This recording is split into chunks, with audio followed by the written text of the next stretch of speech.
Hey guys, today I'm bringing you a video that is basically focusing all on the Waffle. The Waffle is tier 9 German TD and it is a tank that I always feel is played more or less as a camper by most people, and I'm really not a fan of that, and this battle is one of the battles that shows exactly why I'm not a fan of that. Now over time I've been sent a lot of replays about the Waffle, and well, as you know, I only use losses, so that means that there are a lot of people that are losing big damage games in the Waffle. And basically this is one of the reasons why I wanted to do this, because it shows, to me at least, how not to play this tank and why camping isn't effective. Now, there's about 2 minutes gone in this battle, and this guy has basically only gone one in. He's now shooting HE at the T95, which I do understand because he has very little health, but it's a T95, you can waste a lot of shots trying to HE that thing to death, even if it has very little health.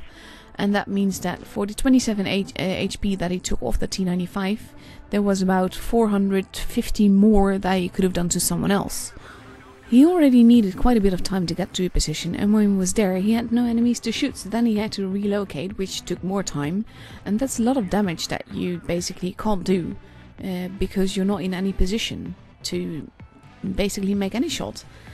And now he's here, and he's able to shoot the guys that are like in the valley over there, and he managed to HE the T95 a little bit, but other than that, most of the enemy team doesn't see him as an enemy because they're not getting hit by him, and it's not scary for them.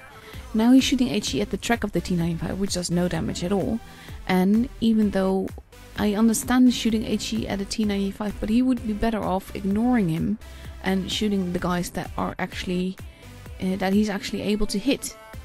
And now he is loading HE to shoot the VK, which has a bit of a softer spot and it's a lot closer, so easier to hit. But then he's aiming at the T95 again, and even though he knows that he can't pen, he still shoots, and that's another shot that does not go into an enemy doing damage.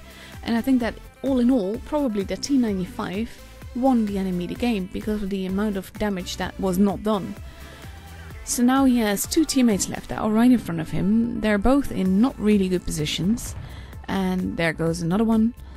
And he is landing some shots there, but he has to be careful. And now, instead of shooting the RU for the immense amount of damage that he could do, he's focusing on the very low HP target that is hanging back because he doesn't want to die, so he wouldn't really have been a threat. So that's really not looking good.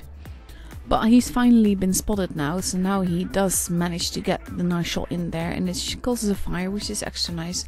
But he's also spotted, and T95 is still alive somewhere. So he is hurting him.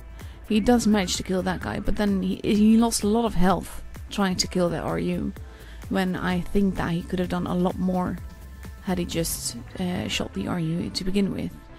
Now he is doing a pretty good job at trying to avoid the enemy line of fire. He's using the Waffle's ability to turn his turret all the way around quite well, but he has to be very careful that he doesn't get shot, because the Waffle is very easy to hit, and it's very easy to hit him for a lot of damage. So he has to be careful. He needs to get that guy out of the way, but at the same time the T95 is still behind there, so he has to be extra careful with that, and he has to basically lure the Indian Panzer out and not get shot by the T95 or the IS-6, to be honest. So he turns around when the IS-6 appears, because that's a one shot and has a bigger gun than the Indian Panzer, so it's more of a priority to get him out of the game. But the biggest problem here is that he moves quite far down below, and he avoids the ram by the Indian Panzer, but instead of just pulling back, he pulls into the line of fire from the T95 and he's dead. And in the end it is that T95 that kills him, which is just killing basically. And I think had he chosen a different position and maybe not camped at all, he would have been able to win that quite nicely. Especially against the T95, which wasn't moving at all, so you knew where he was. But that's only the first battle in this very disappointing Waffle video, because, well, as I said, I only do the epic losses and draws, and so you know the results of these battles. And this guy too, he is quite nicely forward, and I'm quite a big fan of that. But he does get spotted, so he has to be careful, and the guy misses, but the Waffle doesn't, so that's a good thing. but the first teammate is already dead, which doesn't help. And while his teammate is capping base A, he basically has no support here, so he has to be careful. But he manages to kill the guy before he actually gets a shot into him, so that's a really nice job. And the reason that I really like this battle is this is basically how I drive the Waffle mostly. And this is a guy that misses. The fun fact about HE and everyone trying to HE you is that HE ammo moves slower than other ammo, so it's actually easier to miss with HE than with any other ammo. And that's one of the things that I like about driving a very light tank, because it's so much easier to basically troll people. Like, this is another nice shot. He's still full health, even though they've already lost quite a bit of team and quite a bit of HP in the team. So he goes to help his teammate, and he does that by using the building and the walls, because people can't HE you through walls, to see if he can shoot him. And he HEs the guy a little bit. Does very little damage, but it does do some damage at least. But as he needs time to move around anyway, he could have wasted that shot like that as he did. And to be unfair, I really love how aggressive this guy is being. He kills the guy and then he does take quite a bit of damage, but that is by another Waffle, and he just goes on in. He has HE loaded and he just waits until he can get that shot. The Waffle is tracked for a little bit, and that delay causes the Waffle its life, and our Waffle is just being pretty much epic in my opinion. So far there's not really anything that I feel that he should have done differently in order to win the game. He's basically been very smart with his HP and with landing his shots.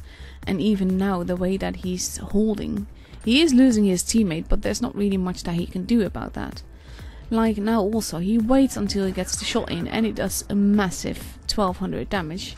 And he just needs to be careful to reload so he can kill off that CDC before he's actually hurt too much. And he does manage to do that even without aiming. He manages to dodge that shot, which is all the more lovely. And now he has just two enemies to contend himself with. They have a base, so they have the point advantage, so he just needs to be careful. He knows where his friend is, and he knows where the enemy guy is, so as long as he can keep that base advantage, he should be okay here. And that is why this point is where I feel that the Waffle made his mistakes that cost him the game. He manages to get a nice shot in there, but then he basically waits, even though you know where the Jagdtiger was last spotted. And he just stays here instead of basically moving on. And as the object comes up, he is shot by the Jagdtiger, and it does quite a bit of damage, and he turns to focus on the Jagdtiger then, which is basically a good call, but the Object 704 is coming up behind him and he needs to be careful. He needs to be more pre-aimed, which he isn't at this point, and it cost him a heck lot of HP. And that eventually cost him his life, because the object comes up behind him and he's been focused too much on the object chasing him to deal with the Jagdtiger in front of him, and if he had done the other way around, he could have won this. But it was a really lovely game, and this is basically how I like the Waffle being played. It can take being aggressive, but a lot of people often mistake aggressive for being YOLO, and YOLO is not a good thing to do in the Waffle basically, but a bit of aggressive gameplay can get you very far in this tank, especially because of the way the turret and the gun depression works. And now he's very nicely camping, switching to HE, but not really having a shot there. He does get one massive in there. But again, this is one of those games where the gameplay is pretty still, because basically the guy goes into the position, stays there, which again is not necessarily always a bad thing, but it does cost the game, because you're not where your team needs you to be. And you can get the damage in, but if you don't get the kills in, because people are more careful, or because they know where you are, well, hiding I wouldn't say, but they know where you will likely be and where you can shoot them from and where you can't. And if that is combined with the fact that your enemy is a lot more, your team is a lot more forwards and a lot more likely to get shot at, that doesn't really help matters. And don't get me wrong, all these games are epic in their own way, especially damage wise. But for me, if you stay back like this and you're invisible to the enemy, and basically they don't know where you are, what you're doing and how much damage you're getting in, you're not really being effective in my opinion. And because he's standing in the same position and doesn't need to move, he actually has the time in between shots to say how much damage he's been doing, which doesn't really mean that the enemy has to believe that that is actually the truth. But it is quite probable, because they probably know that there's a camper somewhere, and they probably know that it's a Waffle, so it could well have been that. But already we reached the 5k marker, and only one enemy tank has been taken out, where you see that the HP of his team is not really all that good. So there's too many enemy guns left in the equation, basically. And quite possibly, if there only had been like one guy at the back camping, it would have really been a 1, because then you would have more guns in front of you and more people to soak up the damage while you did the damage to the other team. But right now there's only one guy left in front of them. There's 3 TDs that are just staying pretty much near the spawn to get shots in from there, and now the last gun they had in front of them dies. So now it's 5 versus 3, and even though they have the HP, the Waffle is a very easy target to shoot, basically. And now they have he's been spotted and he needs to move, and he does that right before the light bulb go. He knows that he will have been spotted with that. That I think is a good call. And now he moves forward, because basically he needs to have the damage both and the kills, and he needs to do that quite quickly. But he is taking quite a bit of damage just trying to do that, and he gets basically autoloaded and loses more than half his HP through that. But the guy only is a one-shot now, so he could potentially do this, but he has to be very careful, because if that guy reloads, he can clip him again, and now he can't fix himself, which doesn't really help matters either. So now he has to just hope to reload in time, but he doesn't, and he gets killed. And he's done a whopping 7.5k damage, which is incredibly epic. So now we skip to one of his teammates that is a little bit clueless by the looks of it. And he's just looking around, wondering what to do and where to go, and waiting for a target to appear, which it does, but he can't really shoot him. And now he's making himself vulnerable to anyone that might come behind him. His teammate is almost dead, so you can't really depend on him much. And he really should have moved or been more forward. The Borsig is now dead. And now the object goes, but he goes across the bridge, and it's very open, and it's very easy for the enemy team to shoot him there. And basically they kill each other at the same moment. It is quite a funny ending to a really epic damage battle, if not an epic battle as in playstyle, because you mostly see him stay in the same spot. But yeah, the Waffle is definitely capable of getting in a lot of damage, as you can see in these games, but I do hope that people play it a bit more aggressively, because the tank can take it and it's a lot more fun to play it that way. But we'll just have to see if that happens.